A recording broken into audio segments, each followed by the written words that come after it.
네, 여러분 안녕하세요. 보이는 라디오 외국어의 진행을 맡은 김규준 국쌤입니다. 네, 오늘은 2025학년도 고3 7월 전국연합 학력평가 리뷰를 진행해 보도록 하겠습니다. 국어 영역에 대한 리뷰를 진행을 할 건데요.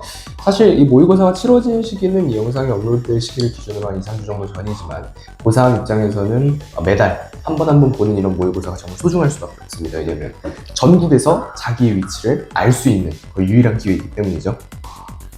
아울러서 이제 7월 모의고사 같은 경우는 평가원 모의고사랑은 다르게 자기가 정확하게 어떤 문제를 틀렸는지에 대한 정오표도 제공을 하고 등급, 급간별로 몇 명씩이 있는지에 대한 자세한 성적표에서 분석을 해주기 때문에 오히려 평가원 모의고사보다 자신의 본 실력을 알 수 있다는 면에서는 더 좋은 기능을 가지고 있습니다. 네, 오늘은 리뷰를 한번 진행을 해볼 건데요. 저 같은 경우도 어제 과외할 때 수업을 했었던 부분이기 때문에 한번 다 풀어봤습니다. 한번 다 풀어봤던 부분이라서 한 번씩 해보겠습니다. 제가 생각했을 때는 일단 난이도는 전반적으로 굉장히 적당했다 라고 생각이 됩니다. 지금 보면은 헌법과장문 경우에는 1등급 컷이 94점, 그 다음에 언어와 매체 같은 경우는 92점에 형성이 되어 있는데 이 정도 수준이면 딱 중간 정도 되는 모의고사인 것 같아요. 그죠? 잠깐 거기서 이제 하고 싶은 얘기가 있는데, 네. 우리가 보통 이제 난이도를 따질 때 1등급 컷으로 난이도를 따지는 경우들이 많잖아.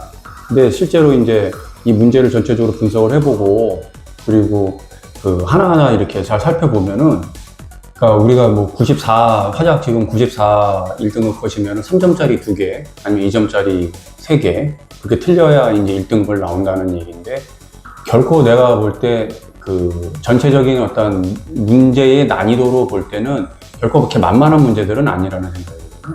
거기를 대변할 수 있는 게 4등급 컷이 뭐 한 69점 정도 나온다 그러면은 거의 약간 어려운 난이도라고 우리가 판단하는 4등급 컷이나 이쪽 4등급 컷이나 별로 차이가 별로 없다라는 얘기야. 그러니까 상위권 학생들 입장에서는 좀 더 답이 좀 빨리 보이면 그런 점수들이 나와.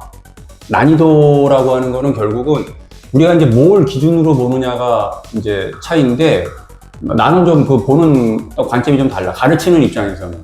그러니까 과연 전체적으로 이게 내용이 쉬웠느냐? 결코 그거는 아니다. 그러니까 소설, 이청준의 소설 같은 경우도 도대체 이걸 읽었을 때 뭐 불 먹으면 항아리라 그랬지만 난 참 이거 읽으면서 와, 이렇게 깊은 내용을 담아냈는데 과연 이 예술가 정신이라고 하는 어떤 그런 깊은 정신을 담아낸 글인데 학생들이 이걸 읽을 때 정확하게 뜻을 이해할 수 있었을까라는 좀 생각을 좀 해봤고, 그리고 시 30번 문제 같은 경우는 그게 이제 오답률 거의 상위 랭킹 안에 드는 문제거든.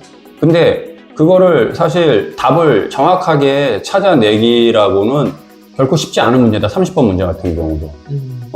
왜냐면 일단 보기 자체가 말이 되게 헷갈리는 말들이 좀 많이 나오고, 그리고 우리가 이제 하나 알아야 될 게, 답을 자기가 골랐다고 해가지고 그 답이 정확히 답이냐고 해석할 수 있는 학생들은 내가 볼 때 전국에 별로 없어. 사실 외국어 101을 내가 이 책을 쓸 때도 쓴 목적이 뭐였냐면은, 시험을 볼 때 내가 답을 예를 들면 3번이라고 찍어가지고 3번이 정답이다. 그러면 내가 이제 이걸 안다라고 생각하는데 착각이라는 거야. 그러니까 만약에 내가 아무리 1등급 나오는 학생이고 만점 받은 학생이라 해도 정확히 답이 왜 3번인 줄 아니? 라고 설명을 해보라 그러면 또 못하거든? 그 정도까지 가면 출제자이기 때문에. 그래서 사실 저 책은 학생들이지만 출제자의 수준까지 한번 가보라는 의도에서 내가 진짜 출제자의 마음을 갖고서는 하나하나를 다 한번 해석을 해본 거거든. 그래서 좀 의미가 있었다라는 생각이 드는데, 근데 이제 뭐 방학이니까 앞으로 공부를 할 때 양이냐 질이냐를 놓고 본다면 사실 이런 문제 하나를 7월달 고3 학생들 아니면은 이제 고3이 되는 고2 학생들, 내가 또 가르치는 고2 학생들한테는 이번에 이걸 다 풀어보라 그랬거든. 이 고3 문제를 그냥 미리 이제 사전에 보라고 한 건데, 그런데 그때 과연 내가 이걸 답이라고 체크를 했는데 정말 내가 이걸 설명할 수 있을지 정도 깊게 한번 파고든다면은 나는 그런 학생들은 실력이 점프업 할 것이라고 난 믿거든. 실제로 또 그렇게 갈 거라고 난 생각을 하고, 그래서 결코 이 문제들을 그냥 단순하게 볼 게 아니라 특히 오답률 높은 문제들은 하나하나 체크를 해가면서 리뷰를 좀 자기가 스스로가 해보는 게, 나는 이제 이 총평에 앞서서 이거를 좀 대하는 태도에 대해서 좀 얘기를 좀 해보고 싶었던 거거든. 그리고 또 하나는 지금 눈여겨봐야 될 문제는 그 12번 문제거든. 독서 문제인데, 이번에 전체적으로 이 12번 문제 같은 경우는 사실 내가 이렇게 풀어보면, 독서도 독서지만, 그 약간 IQ도 좀 좋아야 되는.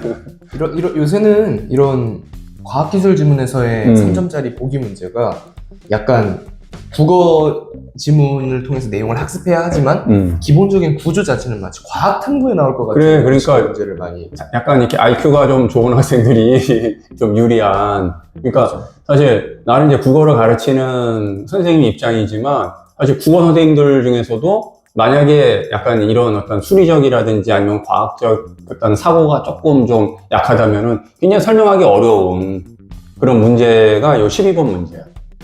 그래서 혹시 기억나는지 모르겠는데 막 옛날에 과거에 막 순서도 같은 거 그려가지고 막 이렇게 방향 찾고 그런 거 있었죠. 막 그런 문제 동그라미 해가지고 막 왔다 갔다 하고 막 기억납니다. 평가 문제에서 네. 그런 거 있어요. 그것도 사실은 국어 문제라기보다는 약간 좀 IQ 테스트하는 문제 같고 얘가 좀 머리가 좀 약간 좀 뛰어나야 풀 수 있는 문제 같은데 그래서 이제 이런 것들도 한번 좀 재미있게 한번 접근해 보면 12번 문제는 사실 할 얘기가 굉장히 많은데 지금 이 시간에는 그거를 얘기할 수는 없기 때문에 리뷰이기 때문에 이거는 진짜 12번 문제는 한번 파고들면 되게 재밌는 문제야. 한번 그려보면서 잘 그렇게 해서 보면 좋을 것 같고 일단 전반적으로 이번 시험에서는 문학에서는 아까 30번 문제 하나가 가장 난이도가 높았던 걸로 나왔고 그 다음에 나머지는 다 독서에 포진되어 있었다는 거. 그러니까 그만큼 지금 학생들이 좀 버거워하는 부분이 독서이고 아무래도 이번에 그 수능에서도 역시 뭐 킬러 문항은 없다고는 하지만 그 독서에서 역시 시간이라든지 이런 것들이 많이 잡아먹기 때문에 역시 좀 우리가 좀 주의해서 좀 봐야 되지 않을까라는 생각이 들고 참고로 이제 엄매도 이번에 92점이 나왔지만 1등급이 생각보다 그 문법 문제라든지 이런 것들이 어려울 것 같으면서도 별로 그렇게 어렵지 않아요. 충분히 그냥 읽으면은 술술 풀리는. 특히 이제 문법 단독 문제 같은 경우는 그냥 너무나 그냥 쉽게 풀리는 이런 부분이었기 때문에 특별하게 뭐 어느 정도 이렇게 그 실력이 좀 쌓여 있는 학생들은 어렵지 않게 풀 수 있었다라는 생각을 좀 해봐. 그리고 12번 문제한테 그렇게 얘기를 했고, 근데 의외로 소설 이번에 어땠어? 그 이청준. 사실 저는 약간 이청준 작가 같은 경우는 일단 대표적인 작품이 병신과 모조리 뭐 이런 그 교과서에 있는 거죠. 일단은 되게 쓰는 소설 자체가 좀 깊은 내용을 많이 의미 좀 깊지. 애초에 그냥 깊은 내용을 다루지는 분이기 때문에 사실 좀 국어 공부를 깊게 해본 학생이라면 이름을 본 순간 뭔가 깊은 내용이 있을 거다라는 생각을 이제 잡고 들어갔을 것 같고 예술관에 대한 얘기를 하고 있죠. 저는 이걸 읽으면서 생각났던 게 독지는 늙은이라는 이제 옛날에 그 황순원 작가의 독지는 늙은이라는 이런 뭐였죠? 대화형 그 각본이었죠. 그 각본이었는데 그게 좀 생각이 나는 약간 느낌이 있었고 전반적으로 이렇게 대화가 많이 등장하는 소설 같은 경우는 이 해석을 안 해주잖아요. 대화가 무슨 내용인지를 그냥 하고 싶은 대로 노인이 얘기하는 거기 때문에 뭐 할아버지들 말씀 들어보면 그냥 듣기도 힘든데 이렇게 특이한 예술관을 가지신 분의 말은 더 이해하기 힘들겠죠.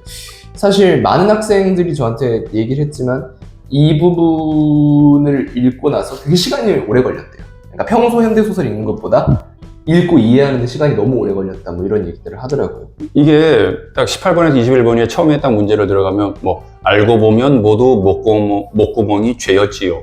목구멍이 죄라는 말 자체가 좀 생소한 말이거든. 그렇죠. 목구멍이 죄다. 그러니까 목구멍이 포도청이다 이런 말이 있거든. 그렇죠. 근데 이건 학생들이 목구멍이 무슨 내가 왜 죄를 졌지? 잘못을 했나? 그래, 뭔데 사실 이거는 이제 돈을 벌어먹고 살아야 된다. 그렇죠. 돈을 내가 벌어야 된다. 그래서 여기 이제 등장하는 인물이 이제 3명인데 여기 이제 웬 그 아저씨가 하나 나오고 그다음에 이제 저 용수리가 나오고 용수리를 실제 이제 그 가르치고 계시는 진짜 여기 보기에 의하면 예술가라고 돼 있지. 예술가. 그러니까 진정한 그 예술가의 어떤 자리를 잡고 있는 노인 한 분. 그리고 이제 3사람이 등장을 하는 건데 근데 처음부터 막 이런 식으로 이제 얘기하면 목구멍이 죄죠. 근데 일부러 내가 보면 출제자들이 참 기가 막히신 게 그 골목 안도 있잖아, 골목 안. 일부러 이런 부분을 그렇지. 빼놓고 시작하는 거지. 골목안도 보면은 처음에 에이 네 잘못이지.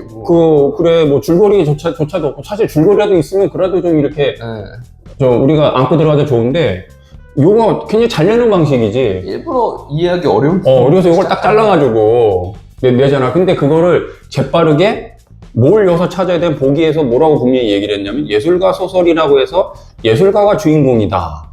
그리고 여기 이제 보면은 수련공에서 뭘로 바뀐다? 예술가로 거듭난다. 그러니까 그런 어휘 자체를 연결시켜가지고 빨리 여기 그럼 수련공은 누구야? 이게 용수리가 수련공이거든. 그렇지 용수리. 용수리가 수련공인데 걔가 나중에 허노인.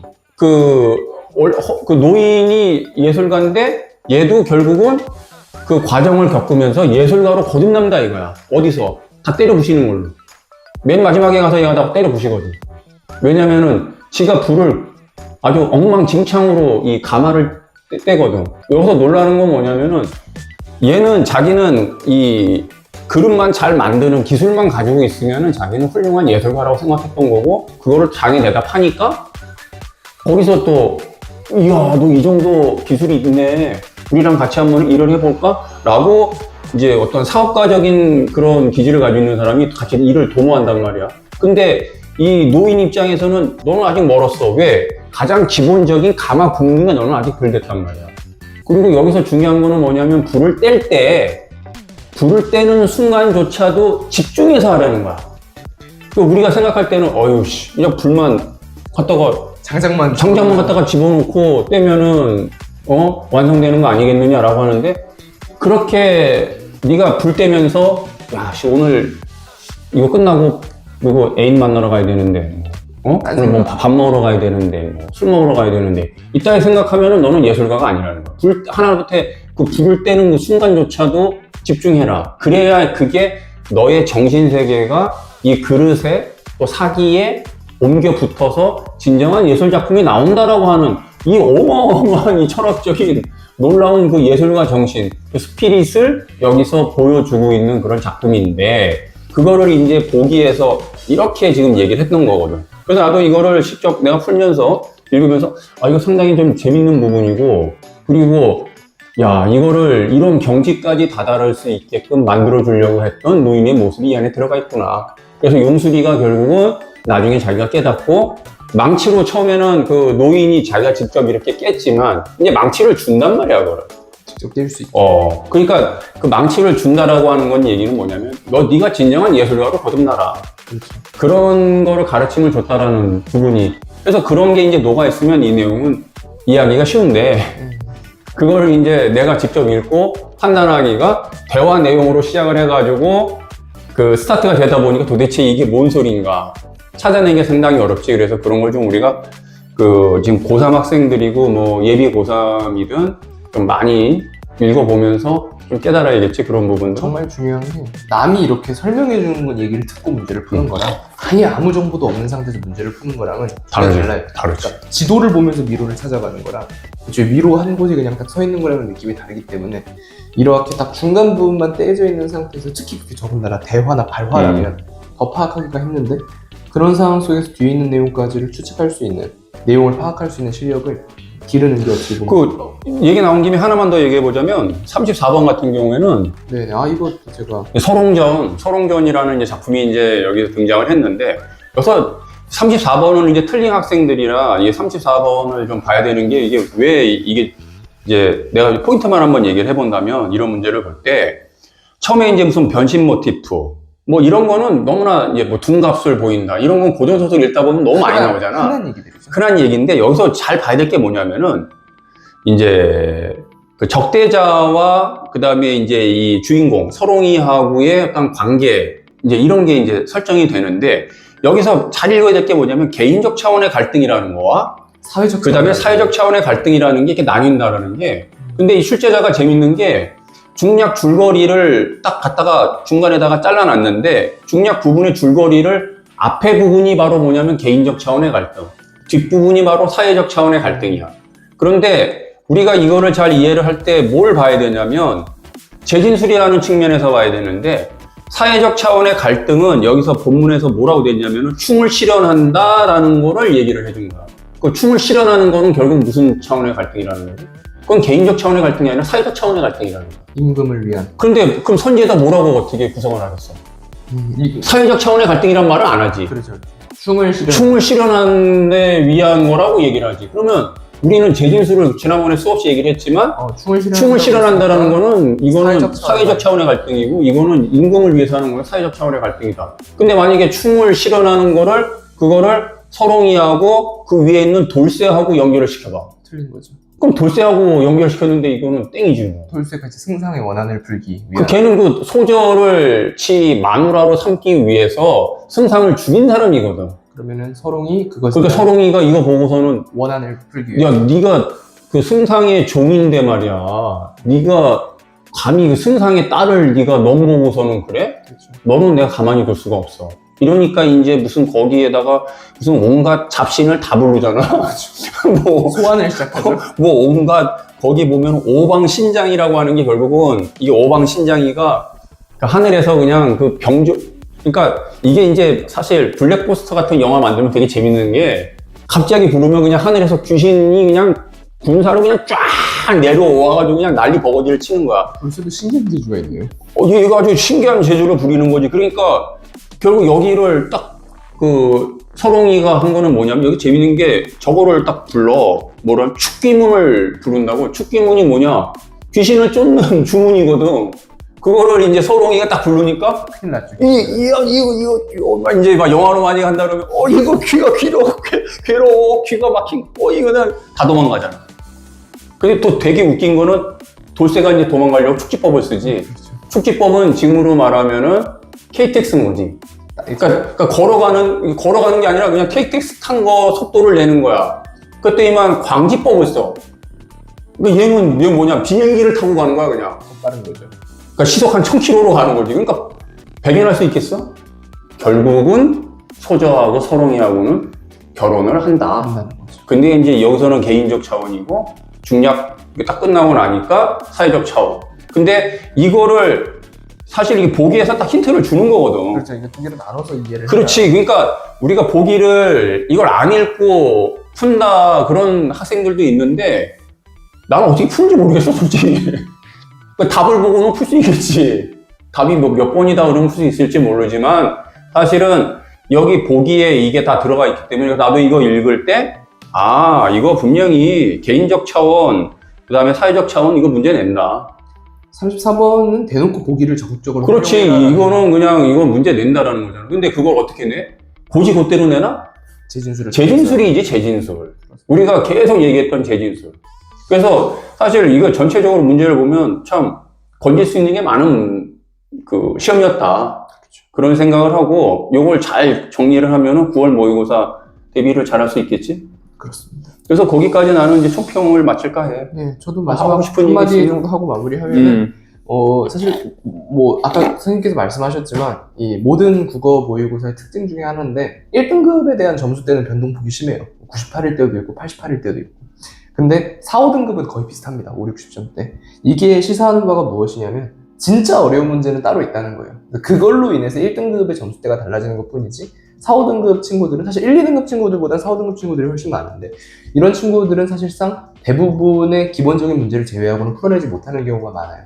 7월 모의고사도 전반적으로 평이한 모의고사였음에도 불구하고 이제 독서 지문, 로고스 지문이라든지 그 이후에 과학기술 지문, 그 다음에 몇몇 소설에서의 특정 문제들은 4, 5등급 학생들이 풀기에 상당히 어려움을 느껴줄 수 있을 만한 문항입니다. 쉬운 모의고사라고 넘어가지 말고 분명히 챙겨가야 될 문항들은 정말 많은 시험이니까 끝나고 나서 오답 정리, 그 다음에 백지 한 번 더 풀어보는 연습해서 꼼꼼히 준비하여서 이제 마지막 평가원 모의고사입니다. 9월 모의고사. 마지막 평가원 모의고사는 9월 모의고사 잘 준비해가지고 수능 때도 우리 좋은 결과 얻었으면 좋겠습니다. 오늘 방송은 여기서 마무리하도록 하겠습니다. 시청해주신 여러분 모두 감사합니다.